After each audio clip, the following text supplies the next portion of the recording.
You know, I thought that I knew my dad better than anyone. But one day we were chatting and I heard a story that I'd never heard before. He told me how, when he was younger, he almost actually went pro in boxing, but due to an injury, he had to stop. But that got me wondering, how many other stories don't I know? That's why I got my father Storyworth. Storyworth is an online service that helps you and your dad or father figure connect through sharing stories and memories, and preserves them for years to come. Every week, Storyworth emails your dad a thought-provoking question of your choice from a vast pool of possible options, and each unique prompt asks questions that you've never thought of, like, what do you think is your greatest personal achievement? Or, if you could give some advice to your younger self, what would you say? I've really enjoyed reading my dad's answers to those questions. I've discovered stories and memories that I'd never heard about, and learned new things about stories that I thought that I really knew.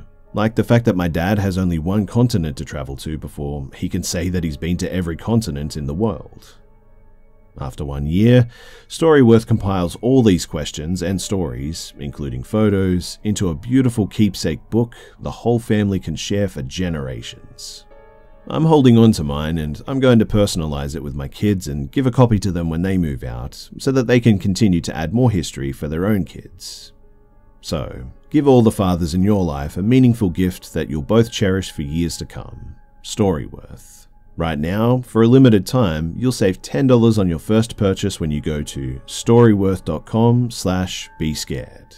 That's STORYWORTH.com/bescared to save $10 on your first purchase. Storyworth.com/bescared.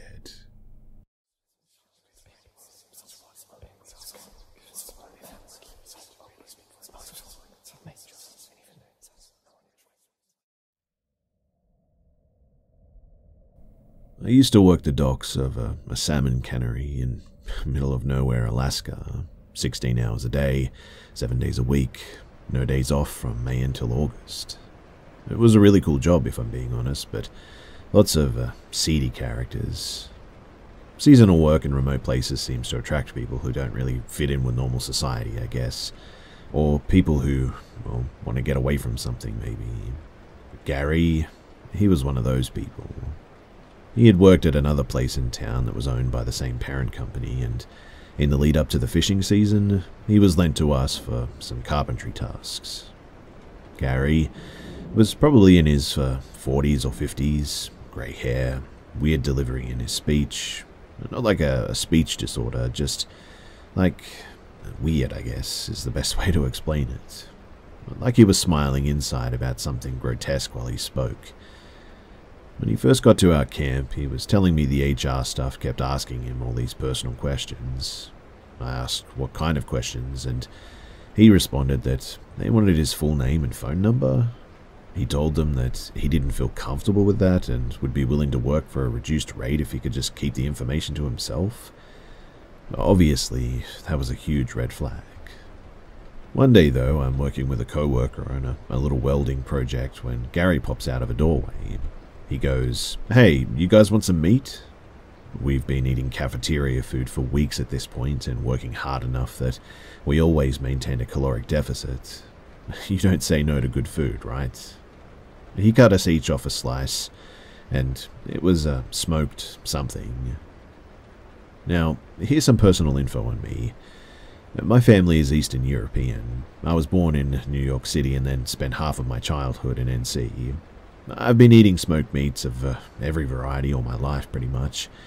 It's a piece of my culture, basically. But I don't know what the heck this was. It was almost pork, I guess, but it wasn't pork. Gary goes, "You guys like that?" To which we respond, sheepishly, "Yeah, thanks, Gary." Gary literally laughs at this, like slowly and creepily, and then just leaves. Now, me and this guy that I'm working with look at each other and sort of laugh it off and say, well, we must have just eaten Gary's wife or something. Dark vibes. I love my job. Anyway, later that night, I'm in the cafeteria alone eating a bagel. Gary walks in. "Hey man, you liked the meat earlier?" Yeah, Gary, it was good, I respond. Gary goes, "That's funny, man," and then just sort of laughs softly. I don't know. I'm pretty sure that I ate a slice of Gary's wife that day.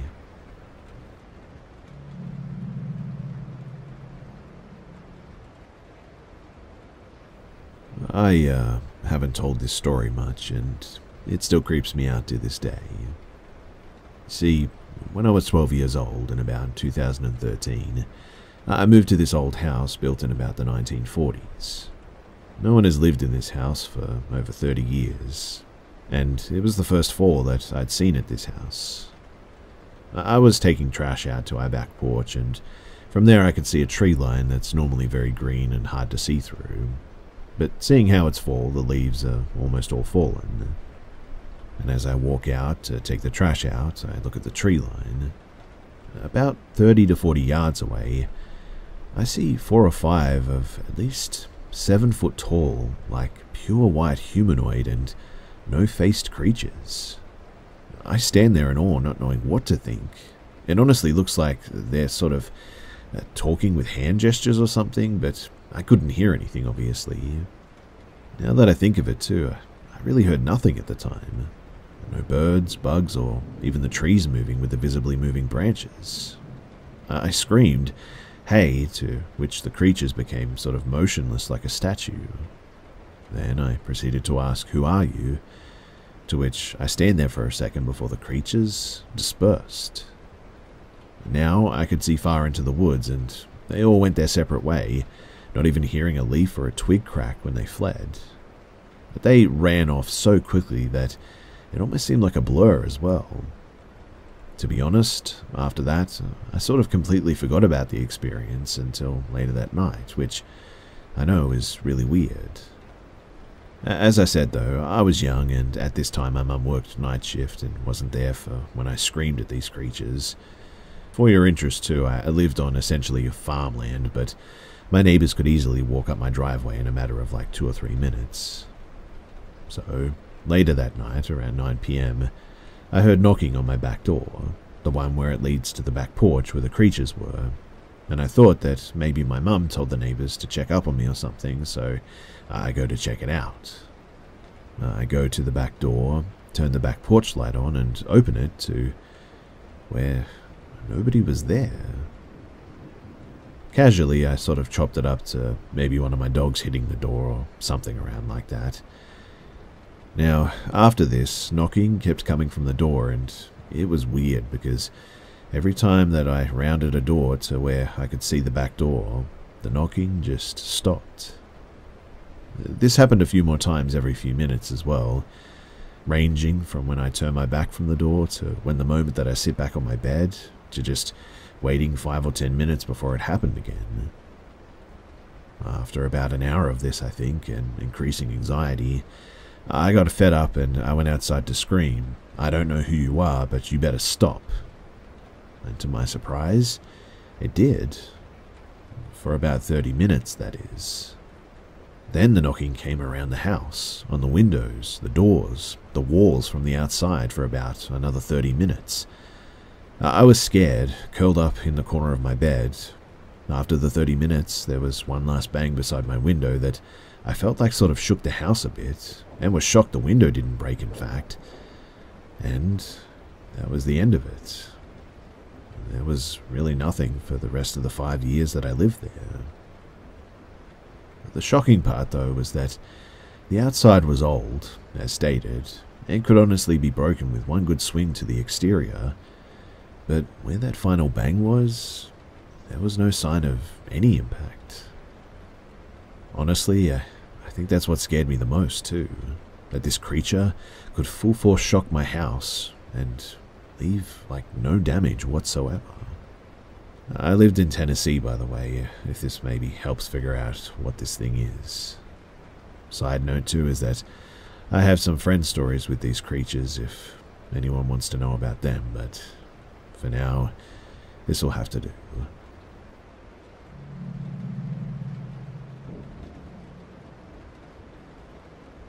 Me and my roommate moved into this place about 10 months ago. The landlord who lives above us told us that this place is haunted. Our landlord is 80 years old and apparently channels. She says that she channels her higher self as well as living people who passed on and ashed her or something. And I'm like, okay, that's cool, sure. When we looked at the house, we saw the sauna.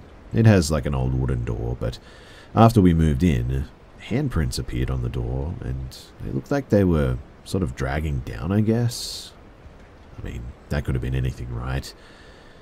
But fast forward a little bit, and I'm in the bathroom. My roommate downstairs is in his room. I hear footsteps coming up the stairs, and I wait to see if he pops up, and no. I call him over Facebook and ask, "Are you upstairs?" But I can hear him downstairs in the room. He says, "No, I'm in bed. Why?" I explain that I heard footsteps. I go down to his room.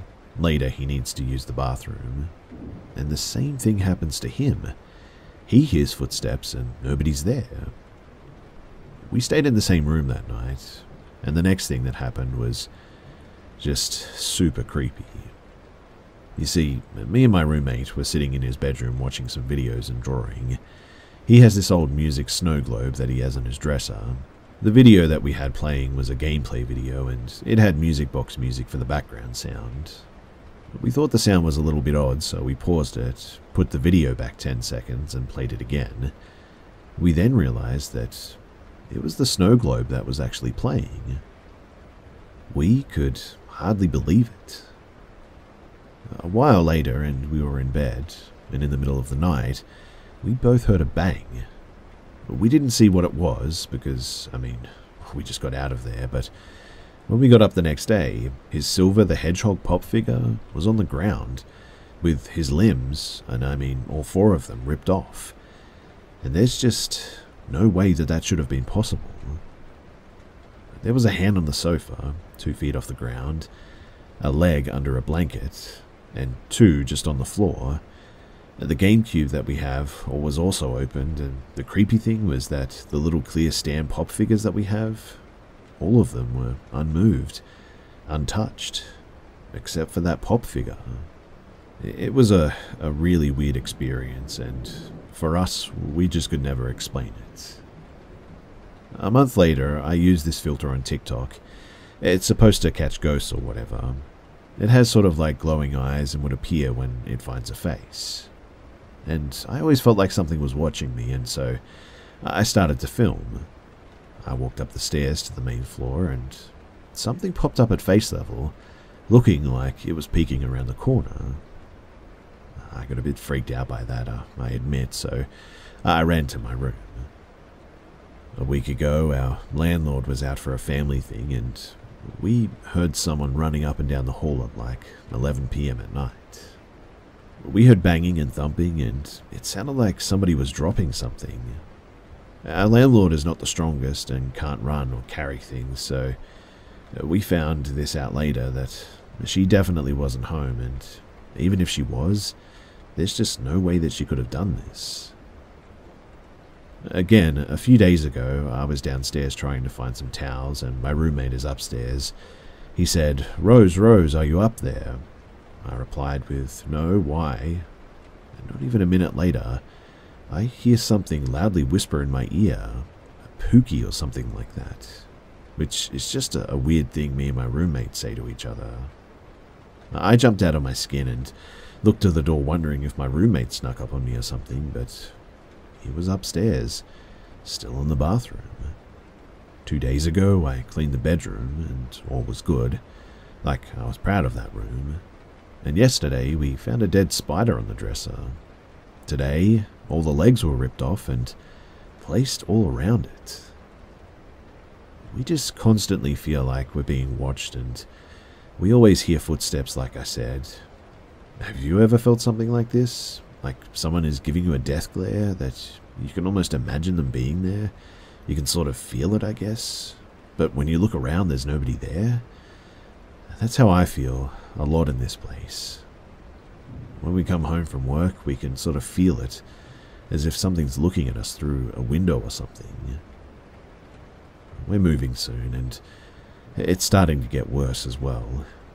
We mentioned moving before the whisper in my ear, and I don't know if it wants us to stay or go, but in any case, we're getting out of here as quickly as we can.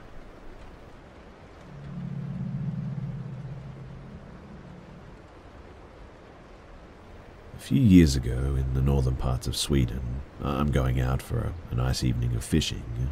I am what I guess is a fisherman supervisor. I check that the other fishermen get their license at a certain area of the lakes and streams and whatnot. And anyway, this is in late summer, and I've been doing my round, which I usually end with going to a small lake and fly fishing for some trout. This lake or pond is pretty deep in the forest, and I rarely meet anyone there. Actually, I've never really met someone there, I guess. This lake looks kind of like a crater, I guess you could say. A perfect round circle that's perhaps 100 meters in diameter. It contains a natural population of perch and trout. Anyway, it's a warm summer evening with a slight breeze. The birds are chirping and the fish is rising to all the insects spawning on the surface. I rig my gear and aim for one of the fish rising to the right of me. At the same second as my fly lands on the surface, it's like someone pauses time or something. The sun hides behind a cloud, the wind stops blowing, the birds are suddenly completely silent, and the fish stop eating too. All of a sudden, a smell rises from the ground that I'm standing on. It smells like something dead, something really rotten, like I have a carcass buried under my feet. All of a sudden, I'm aware that there's also something walking out of the forest behind me. Maybe 10 to 15 meters behind me. It's like I can see it in the corner of my eye, but I still really can't see it. I know it's really hard to understand, but every hair in my body is on end, and it's suddenly very cold around me too. This thing watching me just stands there, and I don't have the courage to turn around at all. I see my fly sink to the bottom, but I can't move. I can't do anything about it because I don't dare move. Then the wind just hits me, and it carries the awful smell away. The sun hits me again, a bird is singing somewhere in the forest, and the almost overtaking feeling of being watched lets go of me. I turn around suddenly, and there's nothing there. On the lake, the fish start rising again, and at that, I pack my gear and I throw the backpack on my back, and I run for it. Through the forest, all the way to my car. I hit the gas and drive like a maniac until I find the big road and civilization again. I park at the side of the road and say to myself, what the heck was that? My heart is still racing. I haven't visited this lake since this happened, and I know I won't be. What do you guys think it was, though? I've probably visited this place 20 times before this happened and never felt anything like it. The only thing is that I'm always afraid of bears when I visit it.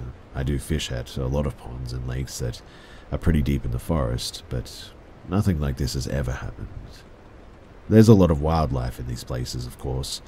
Deers, moose, fox, the occasional wolf, bobcat, and bear. I'm familiar with them, and this just wasn't that.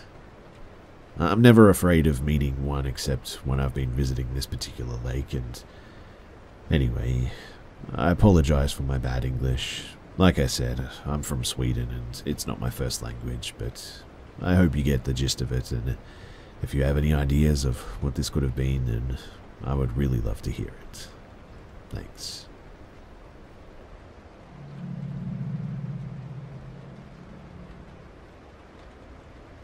So, I'm a pretty typical teenager from Japan, male.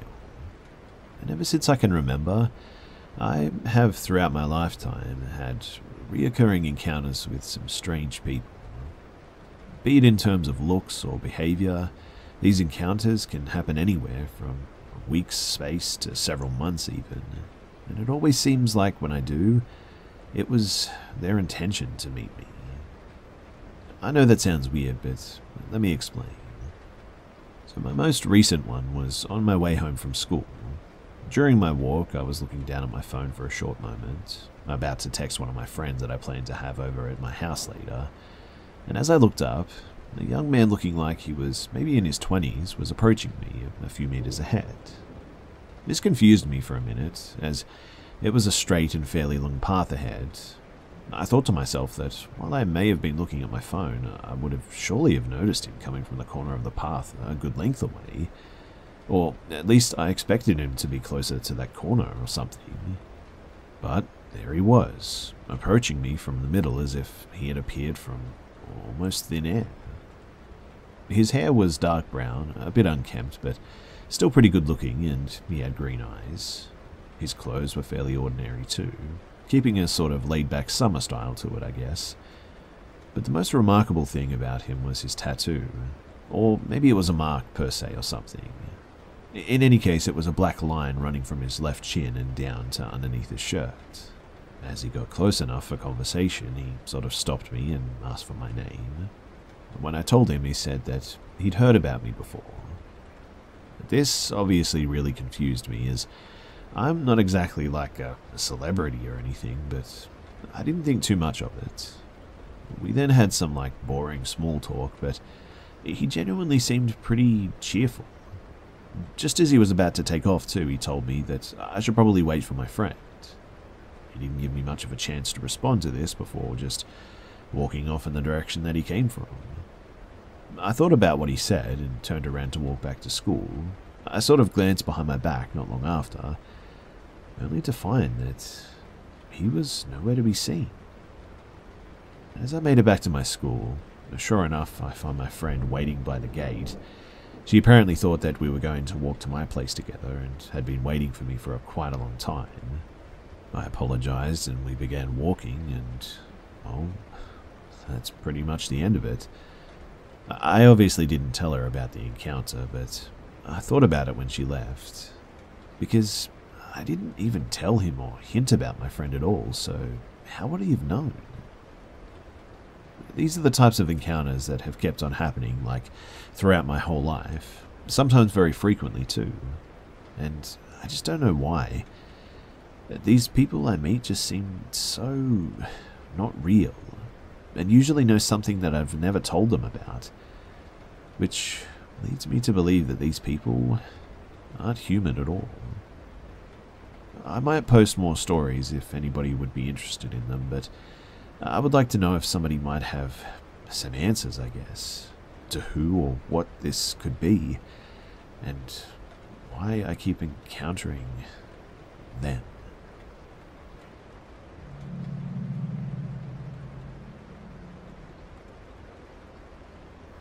So I was backing up the photos on my phone today, and I found some which I took the day of the incident. And I gave it some thought and decided why not share it on here, being anonymous and all that. Maybe this can serve as a PSA of sorts. Always trust your gut feeling. So last year, I was living by myself at the time, before my partner and I moved in together, that is. For some background too, my partner used to work very hectic shifts. Sometimes he would finish at 5 p.m, sometimes 6 p.m, sometimes 9 p.m, and he would let me know if he'd be dropping by that day, though he usually wouldn't be able to give me a time, but at least I knew that he'd be coming by.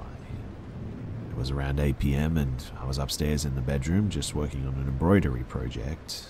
I had my AirPods in, so I wasn't too aware of what was going on around me. I remember feeling the bed rattle though, since my bedroom was right above the front door, so whenever someone closed the door, seeing as it was very old and heavy, it always rattled my bed frame. This would usually indicate my partner had arrived. I didn't immediately go downstairs to greet him, as I really wanted to finish off the piece of embroidery that I was working on. It was about 5 minutes before I took out my AirPods and proceeded to make my way out of my bedroom and onto the stair landing. I was about to call out for him too, when I realized that he didn't leave his work jacket or work boots in the entry, and he knew full well that I don't like shoes, especially work boots, all over my carpeted floors. I assumed that I must have imagined feeling the bed shake then. So I went back into my bedroom and was about to put my AirPods back in when I very distinctly heard a big crash come from downstairs. It sounded like something very heavy was just dropped. I immediately freaked out and called my boyfriend's name down from my bedroom doorway, but I got no reply. I sure as heck started hearing heavy footsteps, though, pacing towards the entryway. My gut feeling was that something here was very wrong. I turned, grabbed my phone from the bed, and bolted to the bathroom, which was the only room in the house with a lock. I called the police, and as I started hearing those same heavy footsteps make their way up the stairs, I have never, ever been so scared of those creaking sounds coming from the stairs, but it was different then. At the time, it felt as if I've never heard a scarier sound, to be honest. As I was on the phone to the police, the only thing that I could tell the lady on the phone was my address over and over again. I was more focused on how I was going to get out of there, to be honest. I wasn't going to wait and see what would happen or who this person was, so I flung open my small bathroom window and feet first slid down into the lower floor. My adrenaline was so high, I had to momentarily put my phone into my bra as I had no pockets and needed both my hands too. I just remember hearing the police dispatcher keep asking over and over if I'm okay and what was happening. I didn't even have time to tell her what I was doing. It just felt as though my body had gone into autopilot. Once I was on the bottom roof, I lowered myself again, now onto the pavement. As I fell, right onto my knees no less, I got right up and bolted it down the street. It was completely dark, with it being mid-October as well. The dispatcher was still on the phone when I finally got onto it again, and I told her whilst running that there was someone in my home and how I just jumped out of the window to get away. I ran for what felt like forever until the lady on the phone said to focus on finding a shop where I could go into and wait for the police. I remembered my boyfriend and told the lady that I needed to call him. I made it to a Tesco Express by then, and though she wanted to keep me on the phone, I said that I needed to make sure my partner didn't go into my home and potentially risk running into the other person. I got in contact with my partner, who had just finished work. It was around 9 PM by then, and was driving to my house no less. I told him what happened, and he instead started heading towards the shop that I was outside of. I felt such relief when he got here too. I remember taking a picture of my scratched up knees, and when I got into the car, for some reason I got very fixated on them. My partner called the police back for me as the shock started setting in, and he let them know that he was with me. It took some time before the police finally arrived at my home. I was told that my front door was left wide open, and in the living room the side table had been knocked over. My home wasn't ransacked, but it did look as though someone booked it out of there relatively quickly. Upstairs, my bathroom door was kicked in so hard that the door frame itself was indented in, though nothing was stolen, mind you. Once they looked over the place, I was called and told that I could return. A call-out ambulance crew was called in, and they looked me over. They sorted out my knees and did some sort of assessment to see if I was okay mentally, and told me to go and see my GP the next morning about my knees. Reports and statements were written up, and I stayed with my boyfriend for 2 weeks after that. I had to hire someone to fix my door frame, along with having a security system installed, as I don't think I'd be able to return without it, to be honest. And unfortunately, they never found out who this man was. My neighbours had cameras, and all we ever figured out about this person was that he was a man who just walked right into my home like it was his, zero hesitation. My front door was unlocked, as I was expecting my partner to arrive soon. I live in a very safe village, mind you, and leaving the door unlocked was a very common occurrence. Though, after this, I've never left it unlocked since. I still live here with my partner and 2 dogs now, and the man has never come back, though we have quite obvious cameras around the property, along with visible security company signage, so that's probably why. But this was easily the most terrifying experience that I've had in my life. It's really hard to describe or tell to people, because it's like I wasn't in control of my own body when this was happening.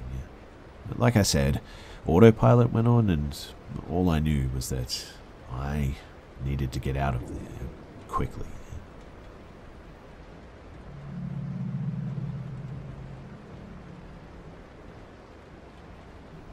When I was about 20, I moved out of home and into a share house with about 5 other flatmates. Generally, at any given time, there were 6 people living in the 5-bedroom house. One of the rooms had 2 beds.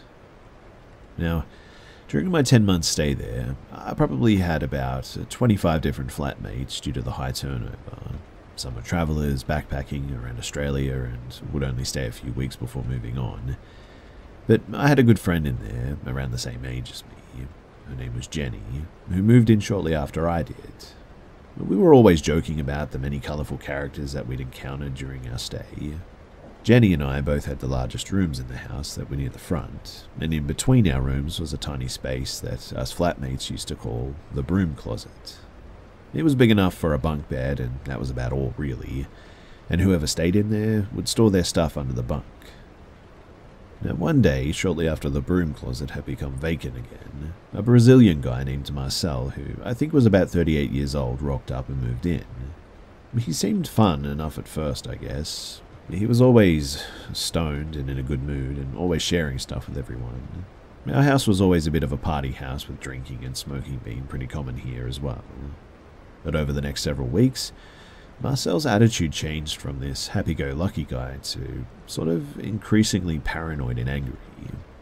I remember him breaking down crying one night, and he kept saying, "The children are dying, the children are dying," and just didn't know how to help him. Another time, he lashed out at us all, and it was bizarre. And I remember coming home one time, and he was in his room with the door open, but I didn't want to look in, so I hurried to my room. But on the way, I heard him making these strange sort of grunting noises. It sounded almost animalistic too, and eventually his erratic behavior and mood swings got to a point where the rest of us flatmates spoke to the landlords, and they came and asked him to leave. He packed up his stuff, and as he was leaving, he pointed to us and said, "God would judge us all one day." After he'd gone, Jenny and I went to check out the broom closet, as we'd never seen it while it was empty, and I noticed next to the bunk, near where a person would lay their head to sleep, there was a small hole in the wall. It was just big enough that when you put your eye near it, you could see Jenny's entire room, and it overlooked her bed. Next to the hole was a faint but grubby-looking man's handprint. There were also stains further down the wall towards the other end of the bed, and Jenny was horrified to realize that Marcel had been watching her in her bedroom all this time, and also appeared to have been playing with himself. I was disgusted as well, and I mean, it was truly disturbing. We were pretty sure that he must have created the hole himself, as well as before he moved in, a young girl stayed in that room and she had never mentioned it. We both moved out shortly after this though, but during our time in that house, I'd say that that was definitely the creepiest encounter that we'd had while we were living there.